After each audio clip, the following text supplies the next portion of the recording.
ڕووی ئەو مەلایە ڕەش بێ کە لە ئەتووی لەوەی مارە کرد. ڕاستی ئێمە ناکرێ هەرچی فۆلکلۆر بیتن ئی ئەوە نیە دەستکاری بکرێتن، معنای نیە دەستکاری بکرێت، پڕێتی لە وشەی نەشیاو.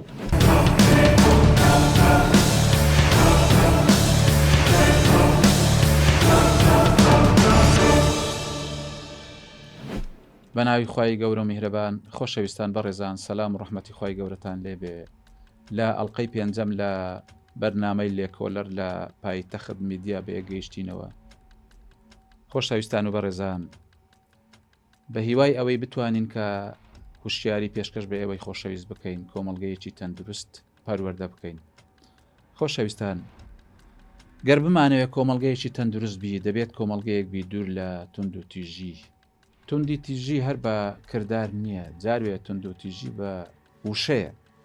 ئێستامە زۆر جاروەیە لە گۆرانیەکانمان، لە هەڵس و کەوت و قسەکردنەکانمان پڕێتی لە تند و توژی، کە ئێمە زۆر جاروەیە لەو بابەتانە ئێمە ڕاهاتین کە بەڕاستی هەستی پێ ناکەین.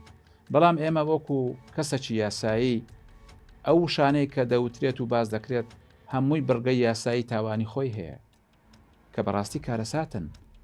کۆمەڵگەکەمان، منداڵەکانمان لەسەر ئەو وشە نەشیا و ناشرینانە پەروەردە دەبێت.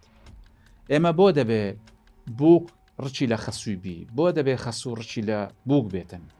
بەڕاستی بۆ ئەوە دەبێت ئەو دژایەتی و ڕقانە هەمووی چارەسەر بکرێ، بخرێتە ناو پرۆگرامی پەروەردەی منداڵ کاوانە خۆشەویستی هەبیتن، بۆ ئەو ئافرەتێک کە دێتە ناو ئەو ماڵە خەسوەکەی خۆی خۆش نەوێ، بۆ ئەو خەسوەیە وەکو کچی خۆی تەمەشای ئەو بووکەی نەکاتن.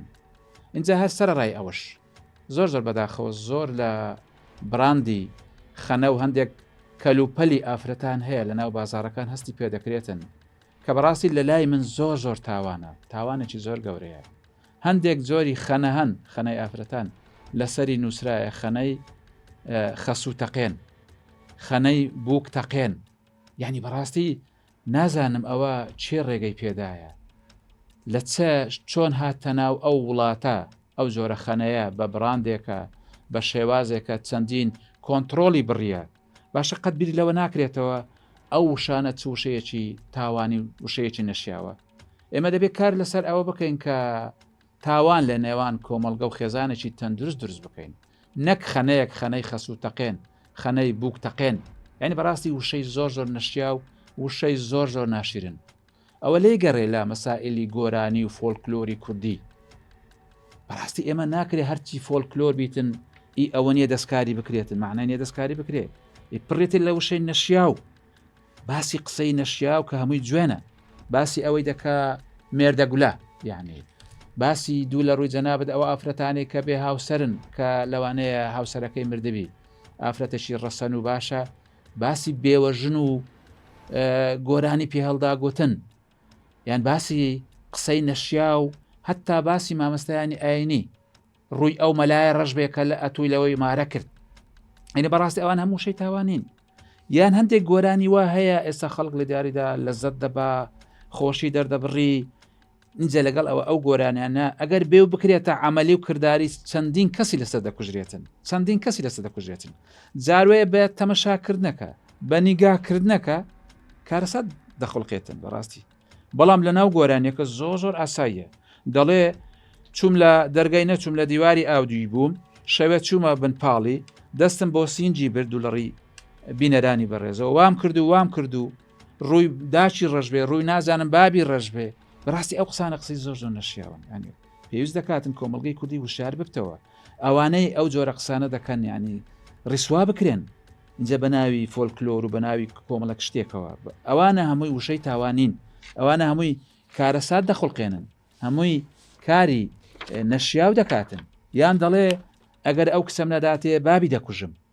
یعنی ئەوان هەمووی بەڕاستی قسەیەکن، هەمووی تعبیر لە سوکردنی کۆمەڵگەی کوردی دەکاتن، تعبیر لە ناشرینکردنی کۆمەڵگەی کوردی دەکاتن. ئەگەر بێ و هەر کەسێک لەو ڕوانگەوە تەمەشای وشەکانمان بکە، بەڕاستی عیبدار دەبین. بۆ هیوادارم بەڕاستی ئەو قسانە بۆەوەی دەکەم چاوێک بەو بابەتانەدا بجێڕنەوە.